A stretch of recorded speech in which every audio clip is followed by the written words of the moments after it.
Oturum moderatörümüz Özer, Özkantar'a bırakıyorum. Buyurun hocam. Öncelikle herkese merhabalar.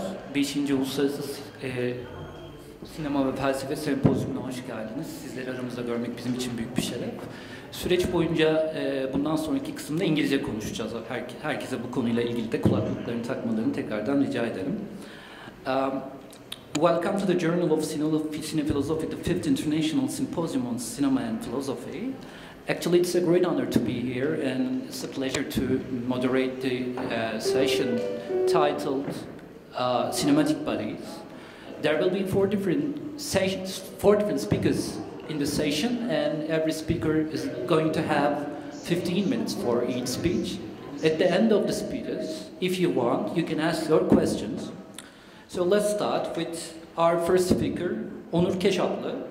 His presentation name is going to be Empathy with Pedophilia in the Film Kind within the scope of Cinematographic Ethics. You can start.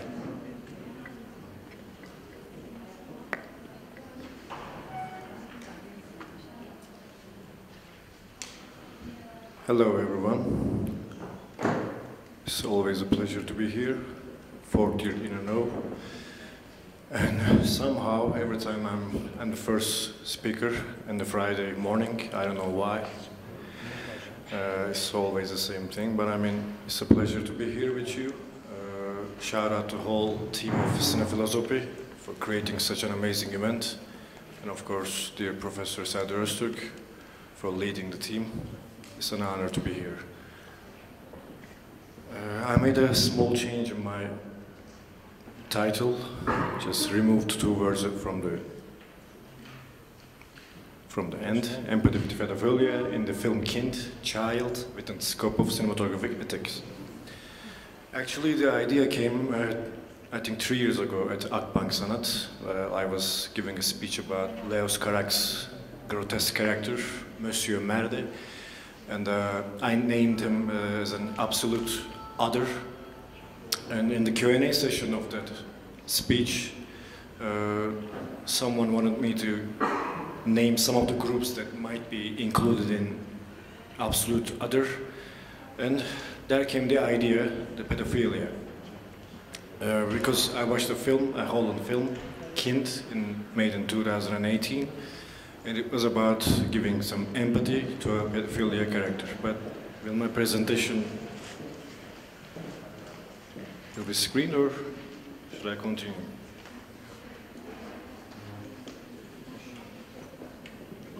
Is there a technical problem or something like this?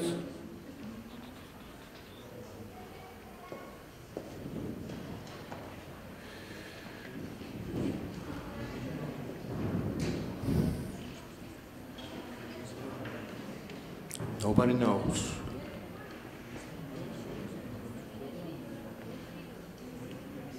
Recording in progress.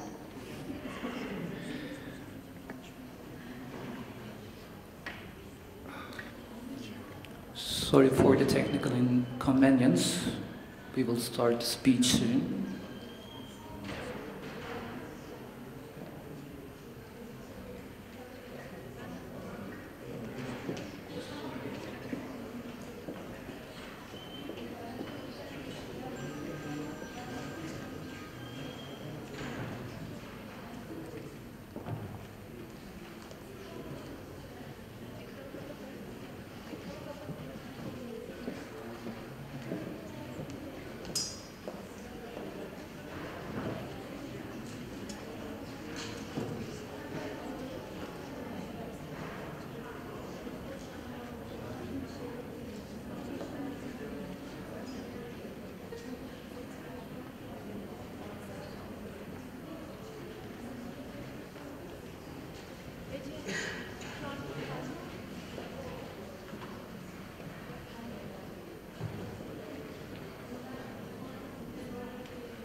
seems that the problem solved, so probably we're gonna go on. Yeah. Thank you. So we can continue now.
Yeah, the problem solved.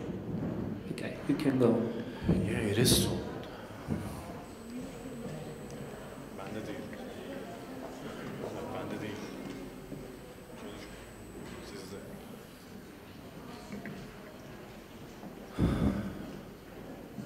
Yeah, we can move on to the second one. Thank you. It's gonna be a little bit reading, I'm sorry.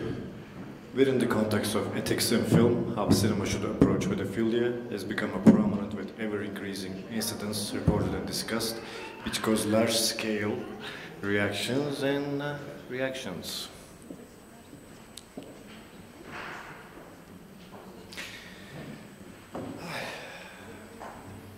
Anyway,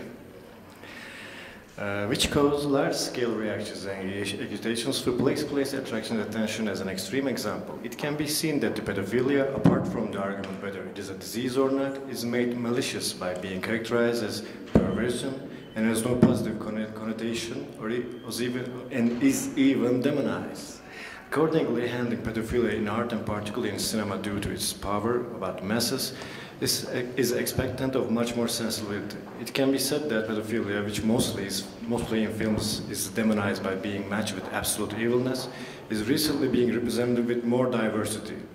There exist films which handles, discusses and criticizes the topic from its sensitiveness, the ones that mention by its using only as a motive.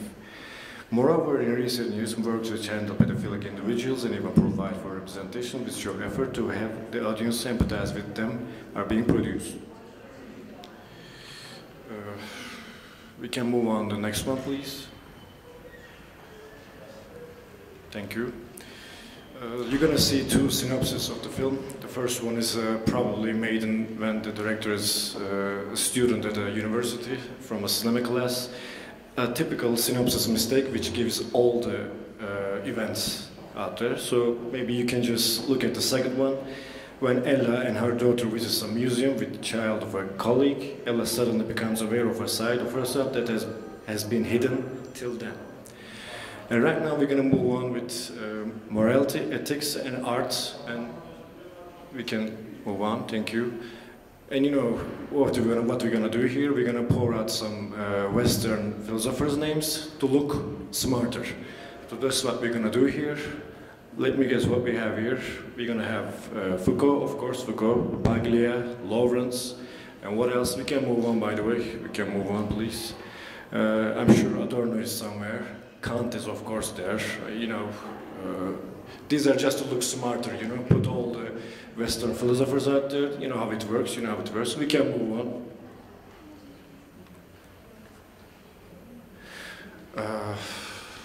Oh yeah. Pedophilia is often considered as what was an Little Red Riding Hood or Red Riding Hood, that's child fairy tale. That is mostly considered as one of the prominent narratives about pedophilia. Woodsman and the wolf, and if a little girl goes alone in the forest, you know what's gonna happen, something like that. And it's gonna be used in the modern films that's gonna talk about pedophilia later on.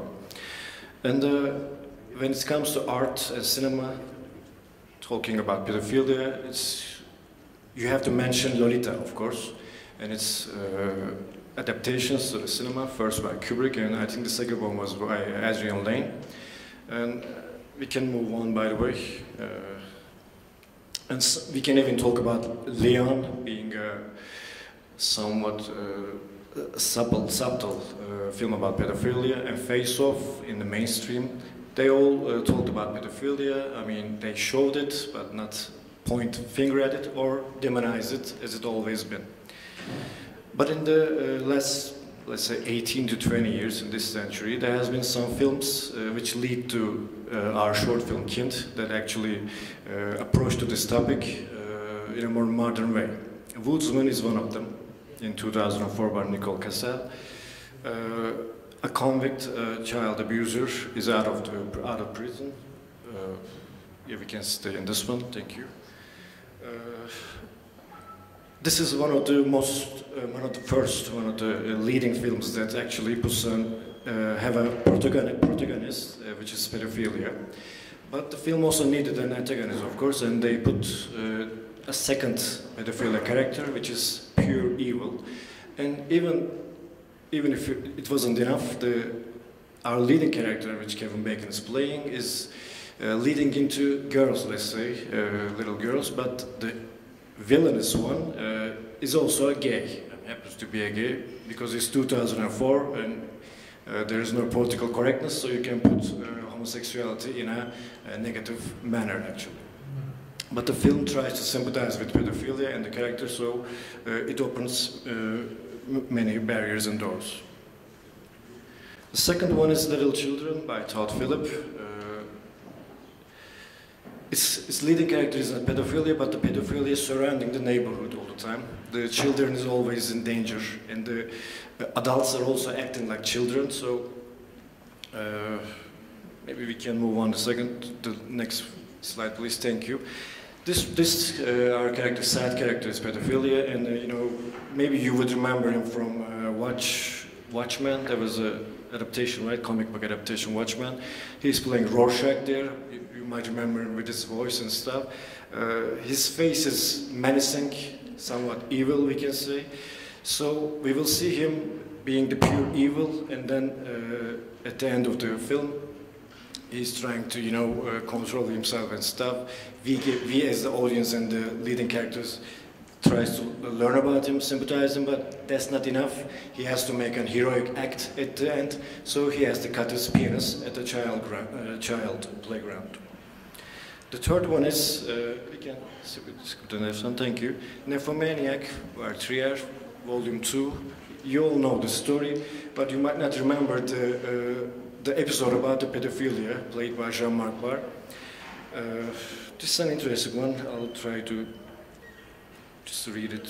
We can go to the previous one, please. In the corresponding episode, Jo, who works for a crime ring, uses her broad sexual experience on people who can resist brutal force and threat in order to force them to speak out their hidden information. In a similar situation, a person who gives a very tidy impression and is described as a gentleman by Jo stands idly as his house is being destroyed, or as two men near Jo exercises heavy-handed force. He even can withstand Jo's sexual narratives, which have been effective on everyone else till now. Jo tries to find the weakness point of the gentleman tied to a chair, naked below his waist, and the narratives of sadomasochism, fetishism, homosexuality, and etc. Only when he talks about children playing at the playground, then he gets erected. His erection starts.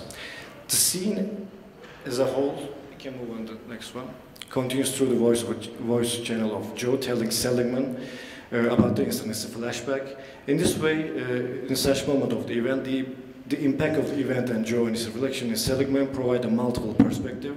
However, under the supervision of the director, the pluralism turns into a manipulative illusion. The pedophilic character played by Jean-Marc Barr cannot keep his tears from falling as he continues to get erected after his attempt to stop Jo's narration. Pedophiles crying for his being. Pedophilia includes Trier's close-up preferences as well as sudden zoom and distortion. An extraordinary revelation of an extraordinary situation is supported cinematographically. like Dutch angle, uncanniness, and fragility. I'll just skip it, but this is, I think this example provided the movie king because the director takes a stand, not letting the character and the present tense speak for itself. By speaking through the protagonist, he's making this point that this guy should even be awarded for stopping himself, not hurting any child at any time. But this is not the character speaking, we're thinking about. Okay. And last but not least, kind, child. Oh no, I'll keep reading. I'll try to make it shorter, but I cannot. Kind directed by Mourning in 2018 tells what happens when a mother attending a museum trip with her daughters accompanies another girl, her daughter's age, upon the request of her parent. Ella, on whose face appears an uncertainty and tension from the first moment she meets her daughter's friend, shows timidness and shyness in her behavior towards Dora during the trip. In the scenes between the duo during the film, the tension is provided to the audience, increasing with Ella's uncanny attitude, and ultimately reaches to the peak moment when Ella kisses Dora. Dora kisses Ella on the cheek first, then Ella, the adult, kisses the child, the kind, from her lips. However, the climax does not provide any catharsis to the main character, nor does it give a clear end to the audience. It is seen that she becomes inexperienced as if it was the first time Ella realizes that she was a pedophilia. Moreover, she falters in the face of her daughter's question, "What are you doing, Mom?" After the kissing, she locks herself in the toilet. The uncanniness over the course of the movie follows for a description of the affection regarding facing to the intrinsically known but deeply hidden, the unknownness of the known. This is both intimidatingly foreign and strange, and surprisingly familiar and internal. According to Cowell, who brings to the fore the desire at the point of ambiguity and possibly pain infliction of the uncanniness. Stepping into action of otherness, which we cannot name but is also part of the self, demands continuous mobility rather than being relieved, since it is a situation that transcends consciousness. I'll just move on to the next one. We can see some images from the film. Apart from meeting scene, Ella's connection with Dora turns from a friendly approach in the painting workshop to the tension experienced with the little girl lying on her knees in the video watching scene.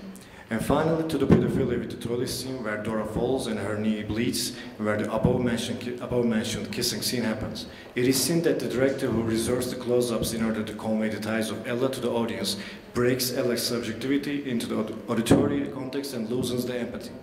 In the video and toilet scenes, the purge is made through a delusional sound channel in a way to support the uncanniness of the atmosphere and support Ella's point of view, leads to return a pluralistic reality with sudden interventions. Perspective of Ella, who is touching last minute or last 2 minutes.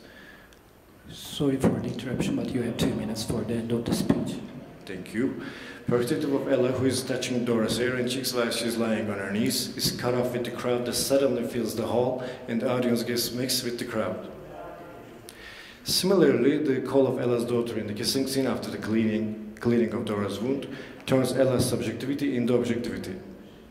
Following the close-up of Ella, who is terrified while confronting herself in the toilet, she locked herself in, and she is heard from the sound channel. After the toilet is too filled with children, the movie concludes with Ella leaving the spot and mixing with the crowd in a wide shot. The act of pedophilia, which seems surprisingly baseless for Ella and the audience, points to a bad situation for Ella. However, according to Spinoza, who always goes to realization of the strength of action of something as good, there is no such thing as strength of acting bad, evil is. On the other hand, prevention of a person from doing something he can do, prevention of the realization of strength of action. So from this point of view, it can be thought that the disclosure of Ella's disease may evolve in a healthier and positive process for both for society and herself. The director, through framing of Ella's tension before and after the pedophilia act constantly with a state of confusion, sheds light on an open-eyed stage regarding the main character's regret. Here's a couple of more shots, and thank you, and so on. Okay, thank you so much. Thanks a lot for different perspective. We're gonna go on with the second speaker, Gökçe Mustafa Sevinç. His speech is gonna be construction of sexuality in Turkish erotic cinema of the 70s. Yeah, you can start. You're gonna have 15 minutes for the speech. Thanks everyone. I am really honored in your presence today. Thank you for the opportunity for Mr. Öztürk. And again, I'm honored on being with such intellectuals and cinema lovers today. And my speech will be about construction of erotic cinema in Turkey in the context of 70s. And first, I will start by doing a brief introduction to the world of erotic cinema in Turkey, how it started, what are the phases in them, and so on. Then I will try to form the frame of hyperreality in the context which is coined by the Jean Baudrillard. And then third, I will do a review of 3 movies called Ah Deme Oh De, Ayıkla Beni Hüsnü, and I Am Onof according to Baudrillard's framework. And sorry for not translating these movies because there are no official translations for these movies, but roughly they are Say Ah Not Oh, and I Oh Of, and Extract Me Hüsnü. And there's also a particular reason why I have selected these movies, because these movies are actually showing the 3 phases of Yeşilçam erotic cinema, which started with like a mild comedy infused with the sexuality. Then progressively the level of sexuality increases. Then at the end of 70s, before the coup happened in Turkey in 80, which I'm suppose you all know, the erotic movie era completely eradicated. And after that, I believe I can speak about the Yeşilçam cinema in the context of erotic cinema. And Yeşilçam cinema saw its peak in the 70s, right? The general genre were the melodramas. And in the 70s, erotic movies, they are still the melodramas, but erotic movies were starting to getting more and more reviews in the 70s. And actually in the whole Yeşilçam cinema era, in the 72, there were 301 movies produced, which is an astonishing number when you compare the economy today and back then also. And one of them was the infamous Parçalı Behçet, which it can be roughly translated into Tear Me Apart Behçet, which was shot in 72.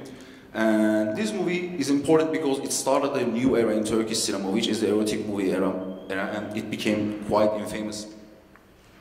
With this movie's success, the other producers tried to imitate it by doing mild sexuality in cinemas, because these movies were doing pretty good in the box office, right?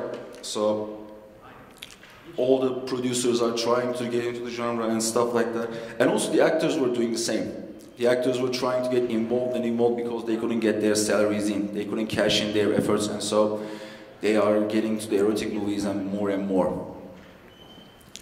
And also by the end of the 70s, start of the 80s, and all movies were flat out porn. There were no plot whatsoever.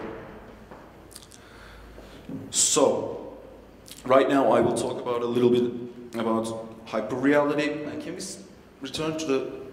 Thank you. According to Baudrillard, metaphysics is a tie between object and reality, right? And with the increasing possibility day by day, it's really hard to distinguish between what is real and what is the simulation or simulacrum. And it also destroys every meaning between what is metaphysics meaning, because like there is a room for, how can I say, there's a room for imagination in the reality, right? When you do a simulation so great, so good, it actually exceeds the reality. And car commercials can be given great examples to that, because when you go into the when you watch the car commercials, like everything is so great, glossy, shiny, right? Red colors, like even the ambience is great. And the city, skyscrapers, interior is posh, outside is glossy. But when you go to the actual dealership and sit in the car, it actually underwhelms you. And we can also speak the same about the representation of women in erotic movies, because the representation in there is hyper real, because it is so great of a simulacra, and then you actually, it exceeds the reality. We can, by that, it creates the ideals. And the ideals, manufactured ideals, are actually passing the reality itself. And in the context of the 70s erotic movies, it's actually quite important because this era brought us new representation of erotic cinema. So it's important to talk about that. And after that, a question arises: how can we actually create that hyperreal woman, right? And I think we should apply to the feminist academicians because it's important to. They are mostly involved in women representations, right? Because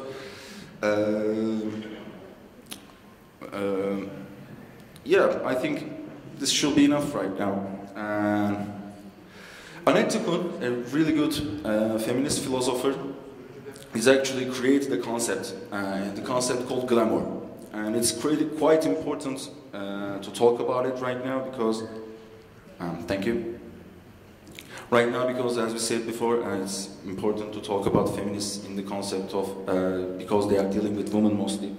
And according to Annette Kuhn, glamour is a notion applied almost exclusively to women. And it's understood generally to imply a sense of deceptive fascination, of groomed beauty, of charm, enhanced by means of illusion. But if we think in Baudrillian sense right now, this illusion word is important in there because this illusion creates something more than illusion, right?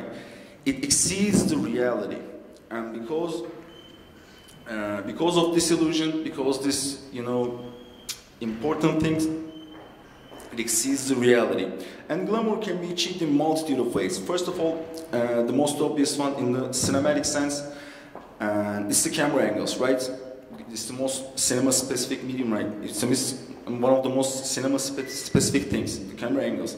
Camera angles can be used as a way to emphasize some parts to increase the allure of the woman, because the women are become a product in sex movies in 70s.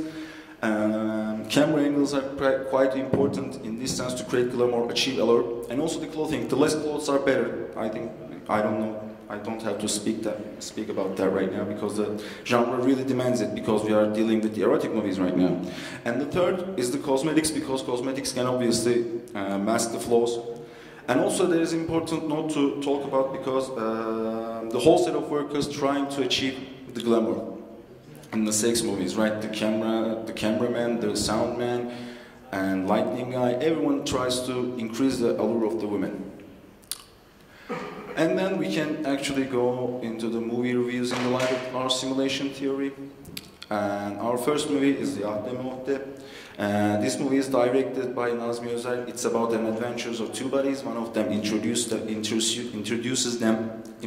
himself as a handsome and rich man. And the other one is the driver so they can sneak into the lives of the rich, right? And out of the three movies, this has mildest explicitity. But the movie is absurd overall. I don't think you watch that movie because it's really unwatchable. So but it's important to watch this movie because you get the sense of the era, of course.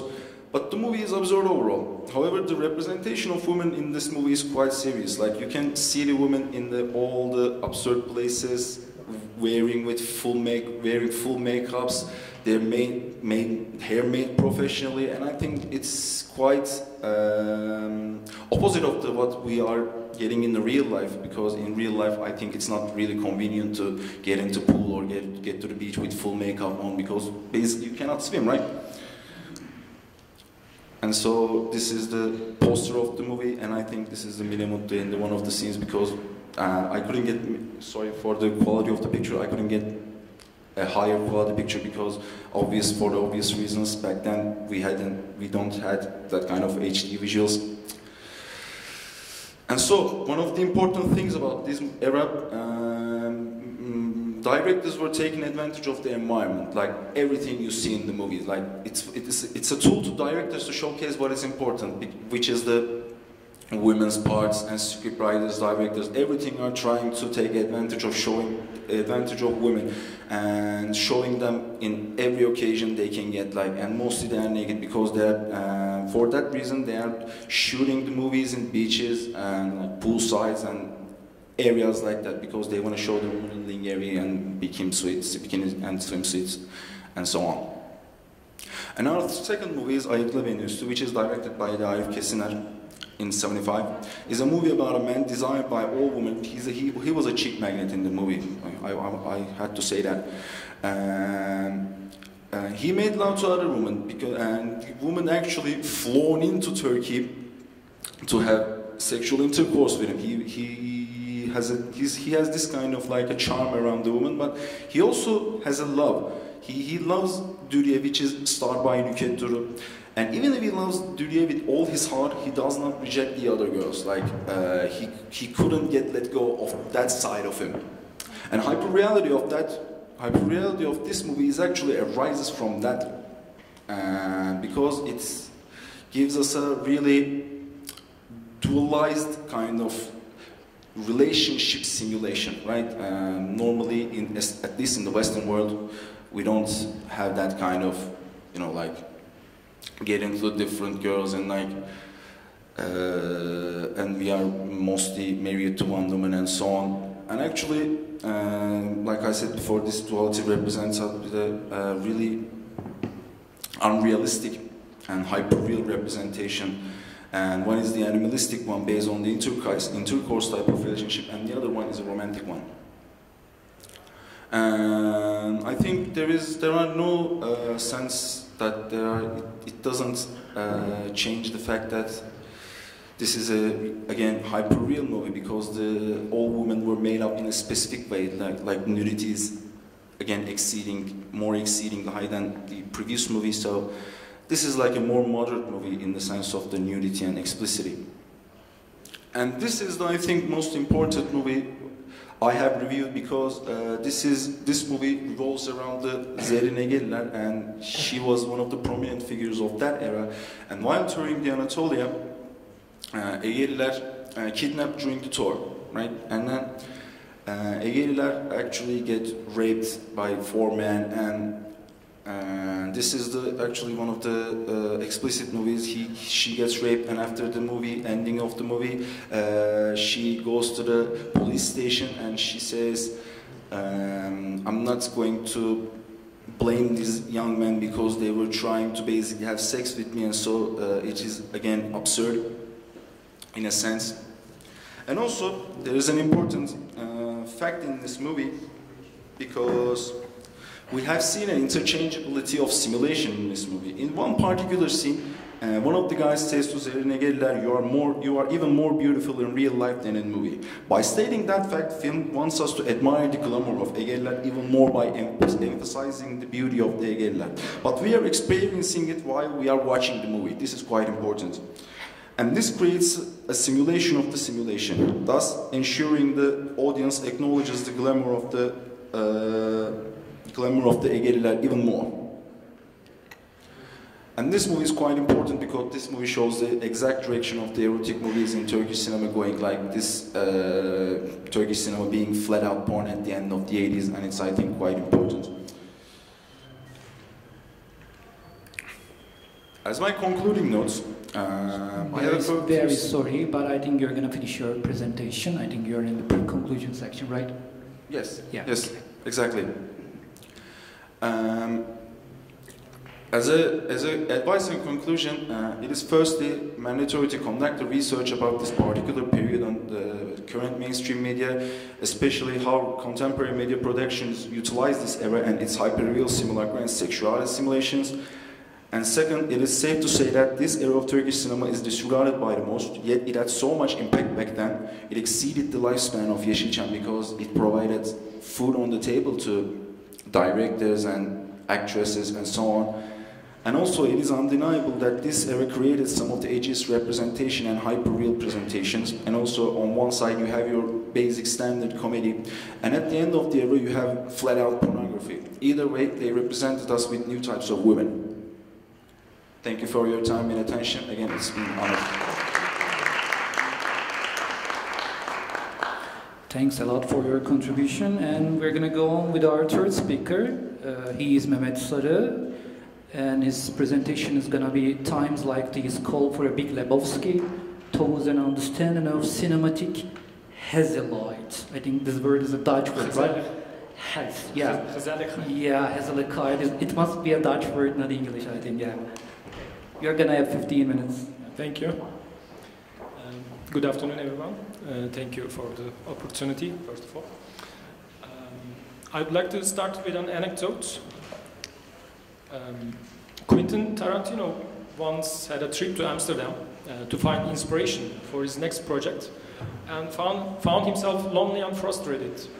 Then one day he goes to a video store and rents Richard Linklater's 1993 film, Dazed and Confused. He explains the experience as follows. All of a sudden, I wasn't lonely anymore. It's a real hangout movie, and you really get to know this whole community of people in the film. Those people have become my friends. So, Dazed and Confused becomes one of his all-time favorite films. He says, one of the things about the film is just so terrific that is every time you watch it, every 3 years or 4 years, the characters are like your friends. You just like to hanging out with them again. He continues his argument in a New Yorker article and says that it is a rare quality to have in a film. In colloquial speech, such films can be considered as comfort films or comfort watch, but with Tarantino leading the way, we can call these films as hangout films. It is hard to define the hangout film and call it as a genre. There are common qualities amongst these films. The character arcs are minimal, there's a certain lightness of tone, and an important one, the films are in no rush. These films are characterized by a meandering pace. They are not particularly plot-driven. McFarquhar summarizes that hangout films are those whose plot and camera work you may admire, but whose primary attraction is the characters. Tarantino cited 1959's Rio Bravo by Howard Hawks as the first hangout film. Other important examples are Everybody Wants Some by Richard Linklater, Clerks by Kevin Smith, Easy Rider, The Breakfast Club, Local Hero, and Death Proof and Once Upon a Time in Hollywood by Quentin Tarantino himself. In this study, I wanted to delve into one of my favorite hangout films, other than Dazed and Confused and Napoleon Dynamite, The Big Lebowski. I tend to come back to my favorite films over and over again. It is one of them. Whether to seek refuge from the dreadful news agenda or just to linger in nostalgia for a few hours, I sprawl on my couch and press play. I consider this need as a film lover's emotional homeostatic regulation. That is why I want to pay heed to subjective experience component of emotions in this study. I wanted to investigate the reasons behind the affective and emotional responses generated by the hangout film. What could be the reasons that I am still attracted to this film after many views? According to some film scholars, the emotional lexicon is insufficient in describing the experiences viewers undergo. As Julian Hanich points out, when we watch a film, we undergo a wide variety of affective experiences, so rich that our limited number of emotional terms does not properly map onto it. He proposes for film studies to expand the range of emotions it sheds light on, and also to introduce more well-defined terms for new subtypes of existing emotions, as well as new emotion categories. Following his proposal, I attempted to examine a lesser-known emotion category in the context of cinema.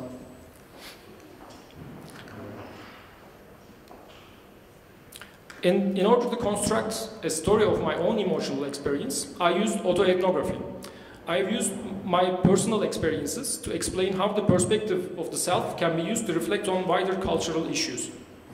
Autoethnography is the study of culture through the self. We could say that it is a form of postmodern ethnography. In autoethnography, the researcher is the center of focus and inquiry. It is a method of bridging individual experience with broader cultural concerns. According to Malhotra, autoethnographers describe and analyze personal experience in order to understand cultural experience. I used autoethnography in the confessional emotive style in order to provide a self-disclosure of the emotional aspects of my experience. Buckley asserts that autoethnography helps analyzing emotions. Through autoethnography, I could deliberately repeat an experience, that is, watching the film multiple times. Therefore, I could study my own emotions in finer detail. Also, according to Buckley, using a retrospective autoethnography approach enables replaying past experiences from memory. I argue that repeat viewings is one of the key components of a film to really turn into a cult hangout film. Repeatedly viewing a hangout film may result in a sui generis emotion. Written and directed by Coen brothers, the Lebowski constitutes an important example in cult cinema due to its idiosyncratic mix of exceptional characters, memorable quotes, carnivalesque traits, and being beloved by its devotees. The film has shaped popular culture in a way that no one could have foreseen. It is very difficult to summarize the whole story of the film in a few sentences. The film follows a few days in the life of a burned-out, unemployed California slacker named The Dude, after being mistaken for a millionaire with the same name. This simple misunderstanding leads to a sequence of bizarre events, including bowling, nihilists, avant-garde arts, and a missing toe, in which the Dude is tasked with assisting the Big Lebowski in retrieving his kidnapped wife, Bunny. We can almost say that the story of the film doesn't matter. The story is not about the conspiracy surrounding Bunny's disappearance. It is about the Dude and his aimless, haphazard life. Famous film critic Roger Ebert said, "The Big Lebowski is about an attitude, not a story." I remember that I didn't enjoy the film when I watched the very first time, at the beginning of 2000s. I couldn't get into the film. The second time I watched it, the film was with a few friends of mine from the university. Following this, we started to perform and texting lines from the film to each other. After that, I continued to watch the film once a year. It has become a film that I enjoy watching alone, as well as with my friends.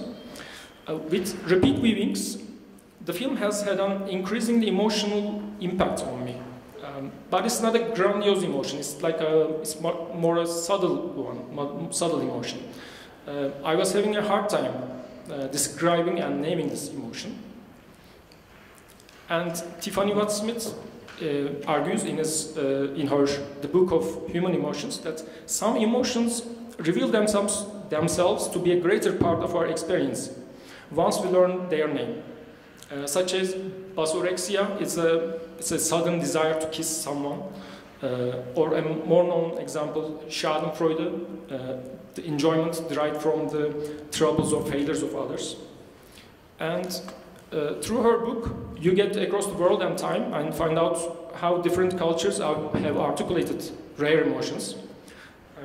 Gezelligheid, is there a Dutch in the audience? No, I don't think so. Okay, gezellig is one of them. It's a Dutch word that can be translated as conviviality, coziness, and enjoyment. As stated by Watt-Smith, the word describes both physical circumstances, being snug in a warm and homely place, surrounded by good friends, and an emotional state of feeling held and comforted. The word kind of defies translation. It's not coziness, it's not comfortable, it's just gezellig. Watt-Smith argues that it is hard to find equivalent words which describe a combination of physical enclosure and emotional comfort. It does not count as a cognitively discrete emotion because it doesn't have any strong cognitive component. Warmth, atmosphere, coziness, inclusion, fun, relaxation, the feeling of comfort that we experience when in good company, engaging in fun activities, or feeling safe. When we put all of these in a box and shake it, it becomes gezellig.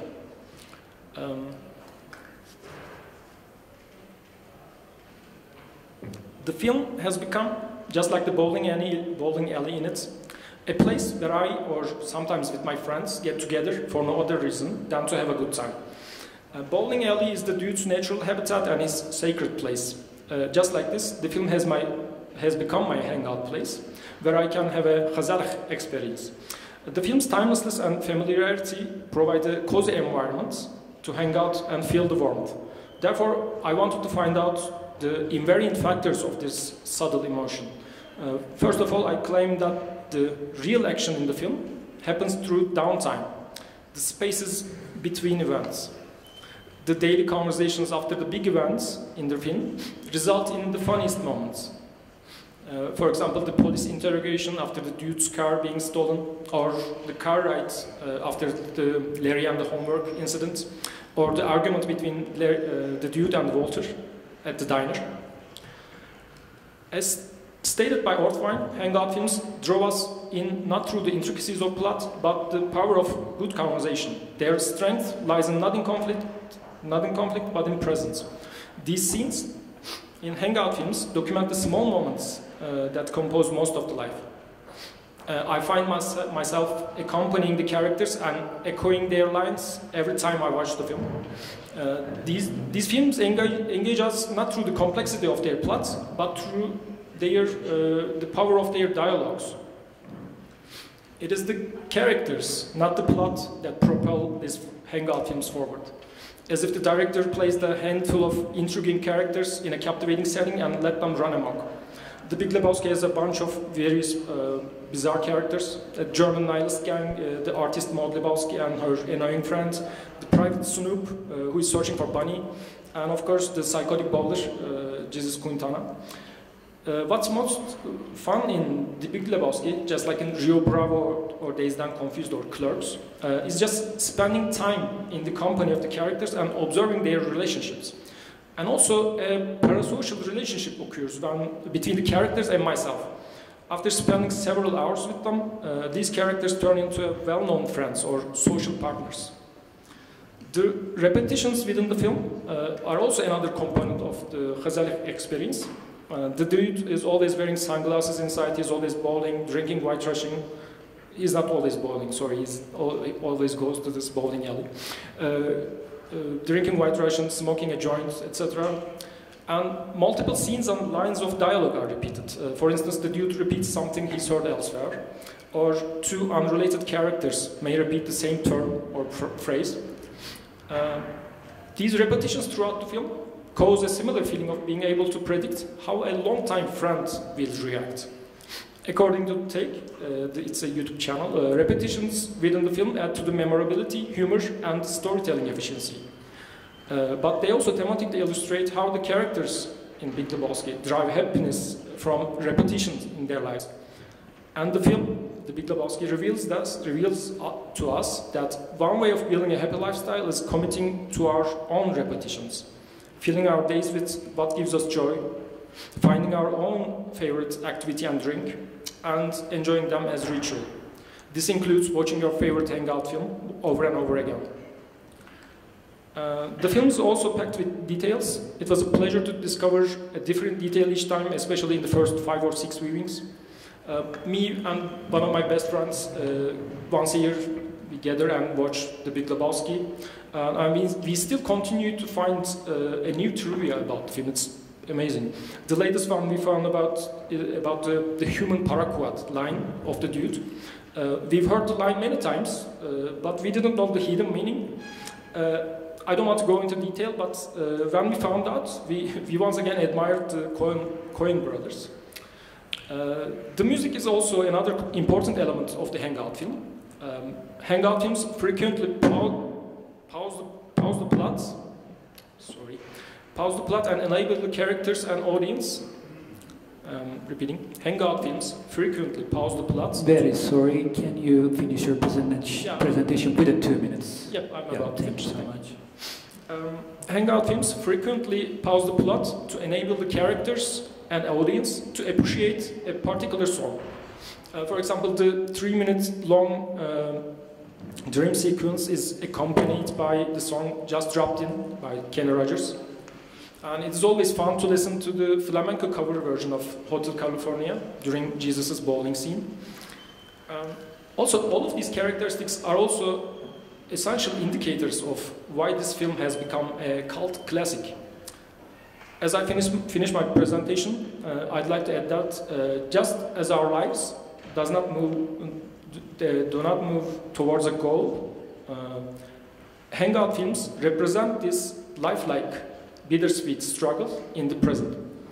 As emphasized by Ortman, the masters of the hangout film have discovered something integral about what makes us feel at home in another's presence and at peace with the flow of life.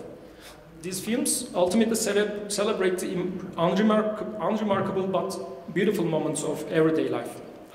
Maybe we long for the moments of slow passing of time. And maybe we should listen to the youth's advice and just take it easy. Thank you for listening. Thanks a lot. And our final speaker is going to be Tuğçe Kutlu, and her presentation is going to be Paranormal Mourning, Grief in the Conjuring Universe. Yeah, you can start anytime you want. Okay, the presentation.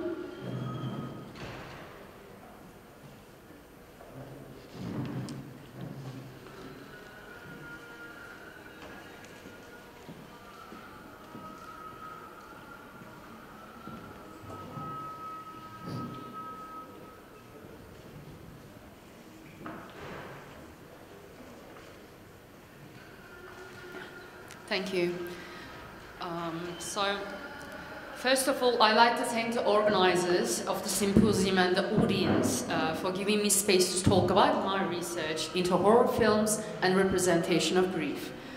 I base my research into grief in horror films on the prominent grief scholar Kübler-Ross's 5 Stages of Grief, written in 1969. Although her work has been criticized for being too linear, she later explained in her book On Grief and Grieving in 2005 that these stages are not meant to be set in stone and linear. It is possible to jump from stage to stage or not experience any of it. The stages are denial, anger, bargaining, depression, and finally, acceptance. In his seminal work, Grief Counseling and Grief Therapy, William Warden, building on Professor Gordon Alp's dictum in 1957, writes, "Each person's grief is like all other people's grief. Each person's grief is like some other person's grief, and each person's grief is like no other person's grief." This applies to the cinematic representations of grief as much as real-life accounts. Out of the 8 horror films I watched for this project, none of them had the same representation of grief. Each had their unique twist in it that furthered my research. Grief is undeniably present in horror films, even though horror scholarship and the characters generally tend to ignore it. Horror scholarship, apart from a few works, has mixed feelings when it comes to grief. Either there's no mention of grief in works related to genre, or scholars defend that there is no grief in horror films. Charles Derry states that horror film violence too often has a make-believe quality. When someone dies, although there may be surprise and screaming, there's not particularly grief. And this statement is hard to agree with, considering the recent surge in grief-infused horror films. Various studies date the beginning of horror to Gothic literature. James Twitchell states that modern works of artificial horror originated in the late 18th century, discovering that by inducing extreme feeling of dreadful pleasures, both print and illustration could arouse and exploit powerful feelings deep within the human spirit. Many scholars believe that the Gothic novel was born out of the Enlightenment repression. As feelings were replaced by reason in Western Europe, the creative passion found a way out in the form of romanticism. And so the Gothic novel was alive. That becomes the Freudian uncanny in the Gothic, both familiar and unfamiliar. Haunted homes, grieving families, along with otherworldly spirits, take center stage. Joseph and Tucker argue that the Victorian age is in mourning for lost fixtures in the world and of the spirit, which the acceleration of a coveted yet feared modernity has swept away. Even Queen Victoria herself is known for her very public grief in the aftermath of her husband Prince Albert's demise. And this age's obsession with morbidity, decay, death and mourning showed in both the culture and the works of art. Elizabeth Bronfen calls this phenomenon death by proxy, because it happens to someone else through visual imagery or narrative. Horror as a genre, right up to the contemporary examples, works on a similar dynamic.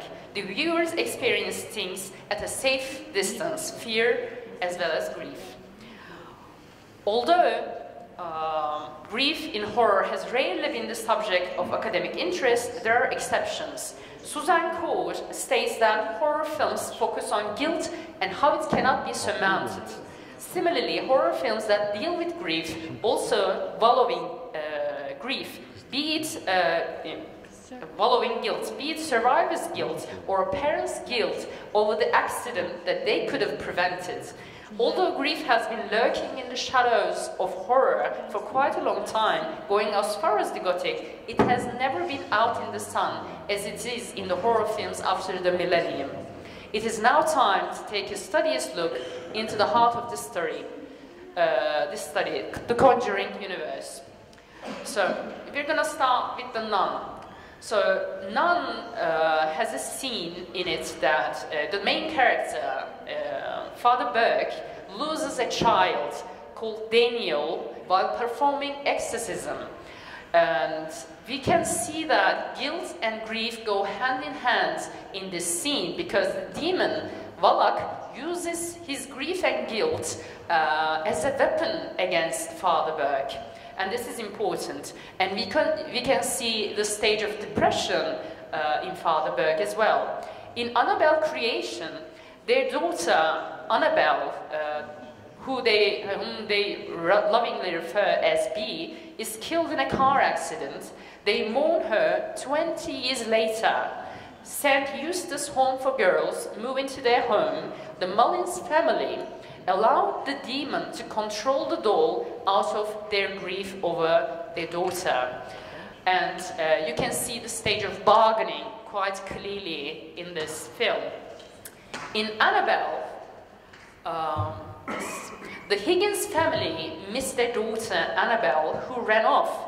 Mia doesn't want to talk about the loss of the Higgins because, you know, talking about loss and grief is quite grim and nobody wants to do that. Evelyn mourns the loss of her child. We learn that she tried to kill herself after Ruby's death, which is another sign, the attempt of suicide is another sign of depression. So in The Conjuring, there are multiple mention of suicides, killing children, loss of children leading to suicide, and you can see that the demon, the witch, is angry because she lost her children, so she's taking revenge on everybody. In Annabelle Comes Home, I think this is one of the most, you can see that grief is very, very clear in this film. Annabelle is actually released because Daniela can't cope with the death of her father and sneaks into the Warren artifact room. Once again, grief, when it's not dealt with properly, becomes dangerous. Daniela sees what she thinks is the ghost of her father, and the demon torments her. There is an item that is called a mourner's bracelet, and it helps you communicate with your dead loved ones. Daniela was driving the car when her father died. She thinks it was her fault. There is a lot of unresolved grief here. Daniela puts on a mourner's bracelet. A being appearing to be her father tells Daniela, "You did this to me. It's all your fault." It is the survivor's guilt talking. And I just wanted to see him again. I wanted to tell him, "I'm sorry, I know it was my fault," says Daniela to Mary Ellen when asked what she did. And you can see clearly that it is depression talking.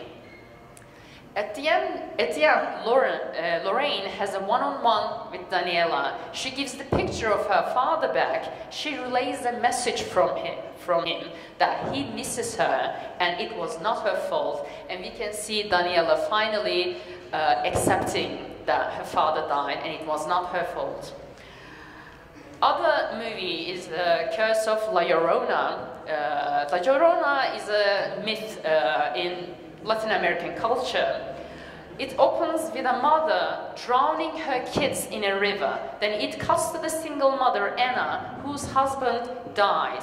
She visits Patricia Alvarez's home, another single mom. Anna finds Patricia's children hiding in a closet and they are sent to an institution. It is no coincidence that this film has a widowed protagonist, because she's the only one who can understand the sorrow and grief of La Llorona, who killed their own children. Anna is also grieving. Anna's son Chris plays in his father's study, showing that this is how he copes with his loss. Anna is shown crying in his husband's study as well. Patricia's children are found drowned, and she says it's Anna's fault. Anna feels guilty. As soon as Chris sees the bodies of the drowned boys, he hears La Llorona crying. His grief brings him closer to her. She says she will be with him forever and marks his arm. This is the mark of mourning. We see the funeral of the boys, and it is important to see a funeral scene in a horror film, as it is a ritual of grief. The priest tells the story of La Llorona, who, out of jealous rage, murdered her own children. She killed herself in the same river out of guilt. And you can see the stage of anger in La Llorona, because she's angry at her husband, but also at herself. And she's taking revenge. Anna tells Detective Cooper that they need time, and that time being a time to grieve over her husband. My husband is a cop, and he's gonna be home any minute now, Anna says to the possible intruder. As we know, he's dead. Right after that, she sees La Llorona, grief impersonified, and we can see Anna's denial over the death of her husband. Patricia doesn't ask for the salvation of her children. Instead, she prays to La Llorona for her to give back her boys. Patricia, in an attempt to give her children back, tries to kidnap Anna's kids. In the end, we see a reflection of Anna in the water, implying she too can be La Llorona out of grief. In The Conjuring 2, their death, the family's father leaves home. It is too much of a loss for Janet, our main character, as she loves him. Bill Wilkins, the ghost in their house, can't accept his own death. He's in denial. He's waiting for his family. Also, Lorraine is plagued by visions of Ed, her husband, dying. She's afraid to face that he too is mortal, and she's clearly in denial. In The Conjuring's last film, The Devil Made Me Do It, Lorraine has to face once again that Ed is mortal. She spends her nights by his bedside after he has a heart attack. In the entirety of the film, she has to face the fact that she may lose Ed. This is Lorraine experiencing grief when Ed is still alive. And finally, she accepts that he can die any minute, and her grief over someone who is not dead yet is resolved. So why grief, and why does it matter so much? The past 3 years have reminded the world that life is a fragile thing and death is as close as a breath away. The writing partner of Kübler-Ross, David Kessler himself, tried to explain the grief reaction to COVID-19 using the stages of grief.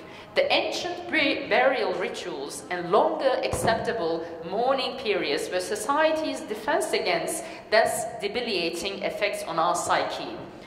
After the Enlightenment, the Western world slowly and surely forgot about the rituals that brought so much comfort to the bereaved, and complicated grief reactions started to rise in numbers. What is seen in the post-COVID world is almost a collective grief reaction.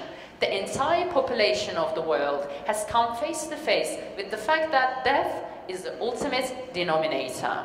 It hides in the shadows and buys its time in true horror fashion. Sanders states that the need for rituals is rooted in the role of myths. She adds that myths explain the universe, they create meaning. Once these myths are shared by most, people can live through painful experiences, even grief, because there is now meaning in the tragedy. Films, just like myths, create meaning. Horror films about grief give the audience the power and explanation to move on. Armstrong says some films lend themselves to the expression of community pathos in an age when funeral ritual has become, for many, just that, a ritual rather than an opportunity to grieve. And he adds, a symptom of our atomized lives rather than a symbol of our shared condition. Horror mourning changes that. It pushes the community to talk and share. There are many instances in which people defend that horror helped them grieve. Kovalik, about obituaries, articulates that recent monuments to the dead were planned to relieve survivors, expel death's horror, and aid the survivors through their anger and grief. Horror films about grief have that same function. They make death familiar.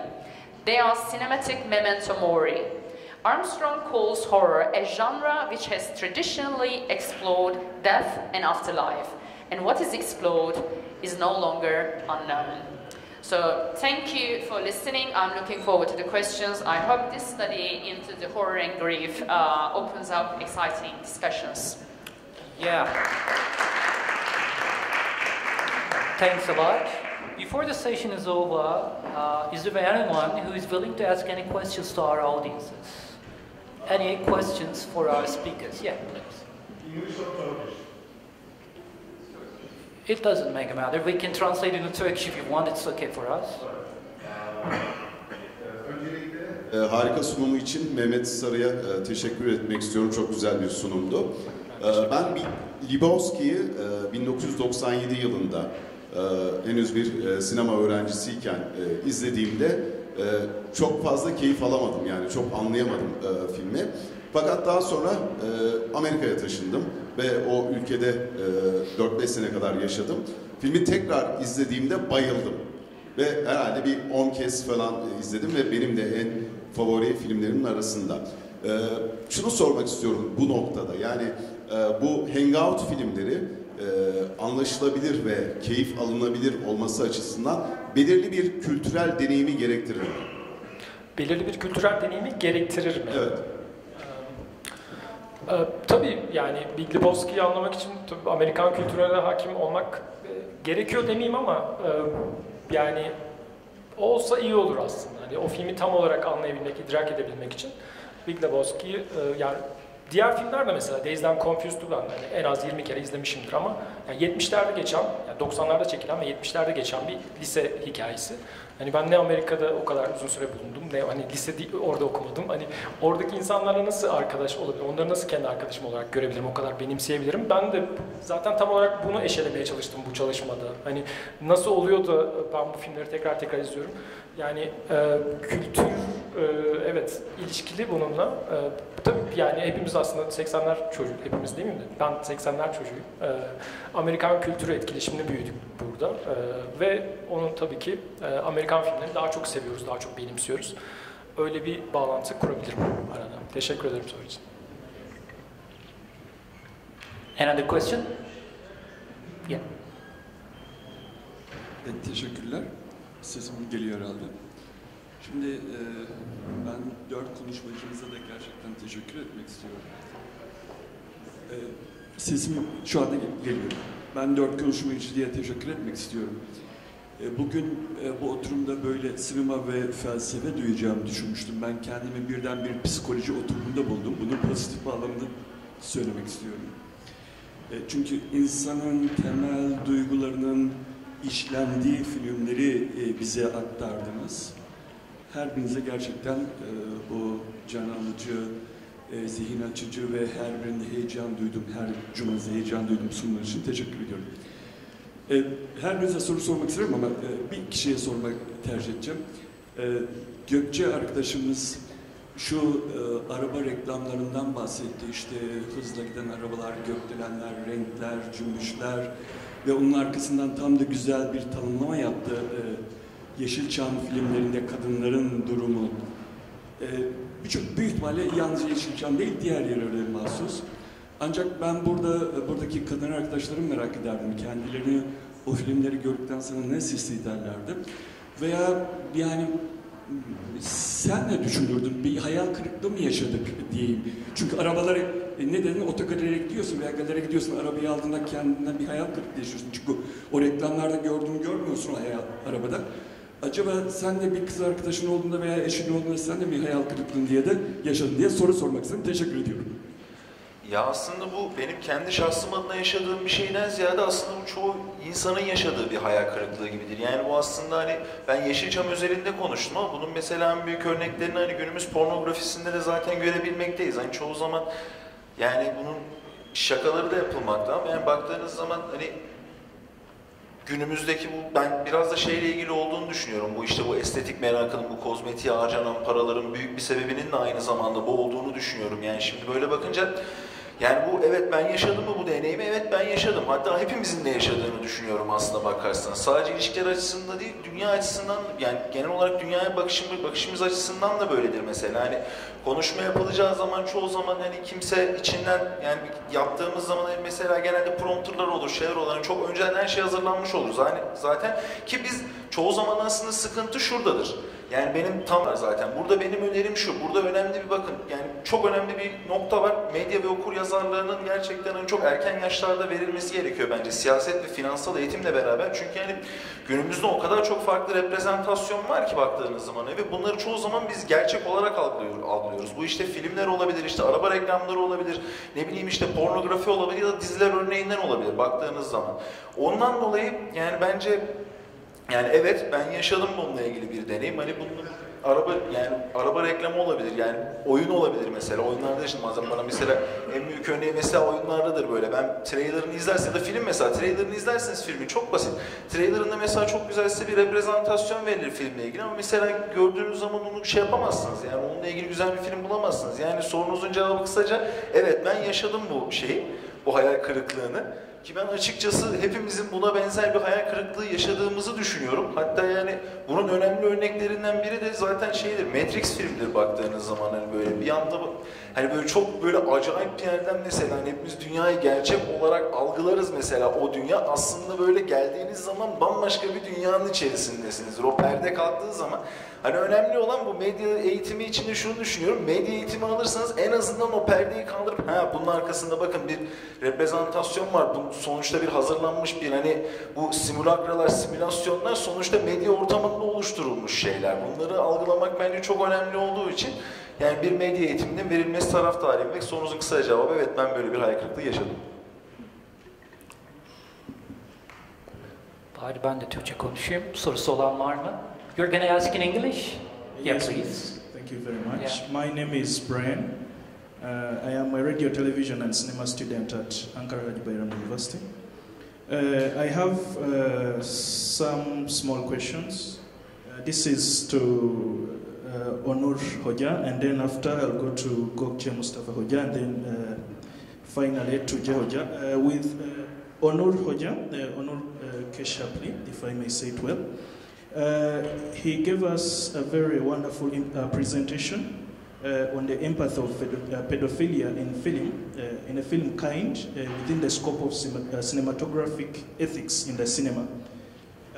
Actually, as I was listening to him, I kind of remember the film I watched some time back. It's called Cuties. It was released by Netflix some few years back, and it caused kind of it raised some questions around the issue of pedophilia. This film was written by a gentleman called Mourning about an 11-year-old girl who joins kind of a twerk dance crew, and it goes on to show how it's kind of an exploitation, but Looking back at it, some cinematic people who enjoy cinema, say that this kind of representation of an 11-year-old girl doing this is trying to educate. One second, let me see my notes. This film is trying to educate adults. It's trying to educate adults on the dangers of child exploitation. So around this point, my question to you, Mr. Onur, is in what way is the representation of pedophilism against the cinematographic ethics in this context? Can I give you time and I ask the others, or you first answer? Yeah, please ask the other question, and our speakers are going to answer them, and we're going to finish the session. Okay? Okay, please. Then the second question was to Mr. Gökçe Mustafa around the topic was construction of sexuality in the Turkish erotic cinema of the 1970s. I was kind of interested in learning about this kind of erotic cinema versus Turkish culture during that time, because you talked about this topic in the context of Moderatör, reality and hyper-reality. So could you briefly give me some information about how Turkish culture reacted to such kind of films, erotic films, if you may? Thank you. And finally to Tuğçe, Kutlu Hoca, you finished with a brief sentence that really interested me. Horror films make death familiar.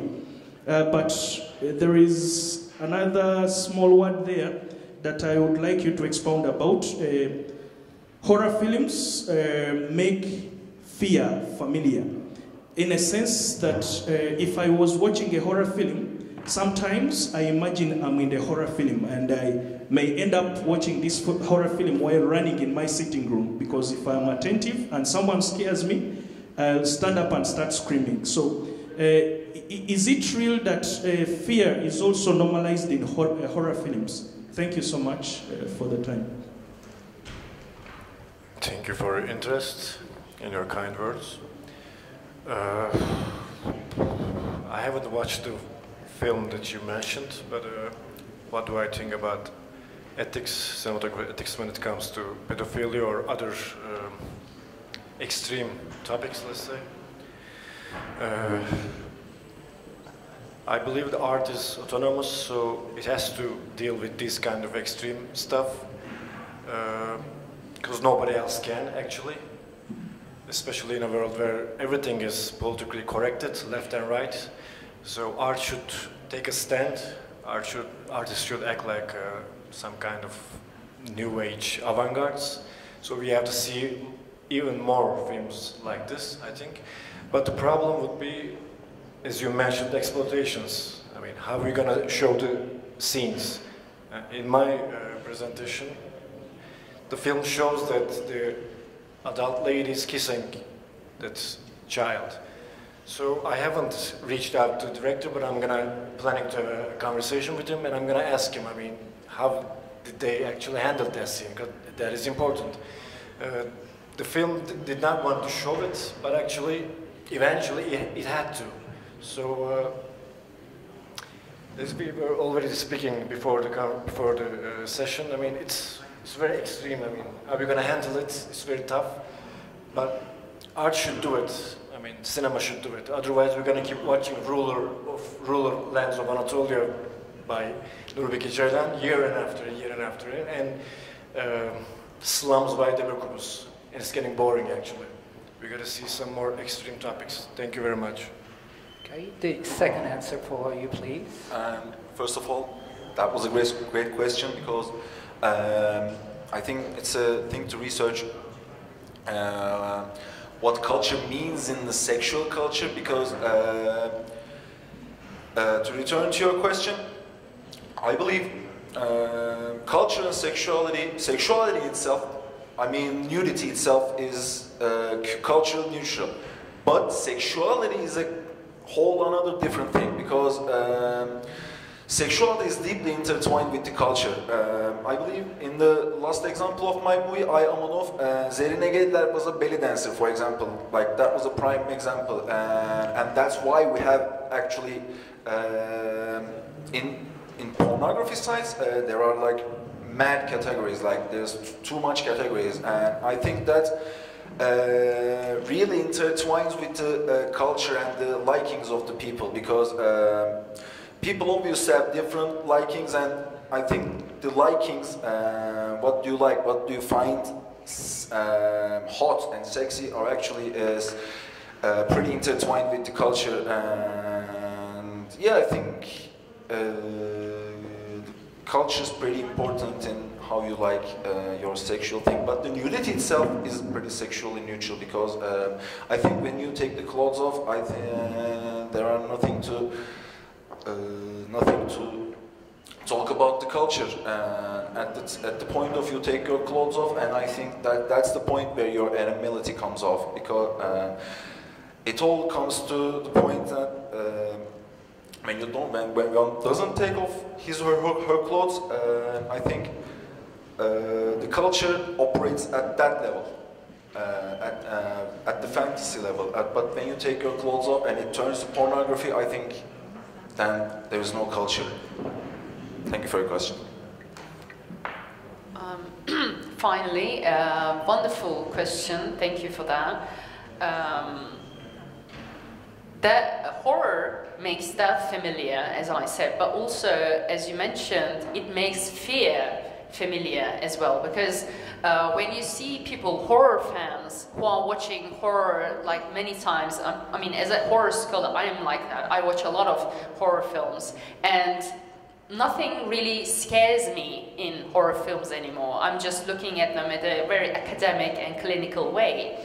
And as for the general public, I think Scrivener did a research that shows that horror fans are much better equipped with dealing with coronavirus, because they have watched so many versions of life actually ending in film, so nothing phases them anymore. So that becomes a household object, and fear becomes a household object for horror fans. And it's really important to look at it in a way that also brings us back to the coronavirus and how it affected and created an anxiety crisis within the population, the world population, to be honest. And I think horror films are making us more and more equipped and aware of the feeling of fear, and we become more resilient, I think. Thank you. And the session is over. Thanks a lot for your participation. Thank you so much.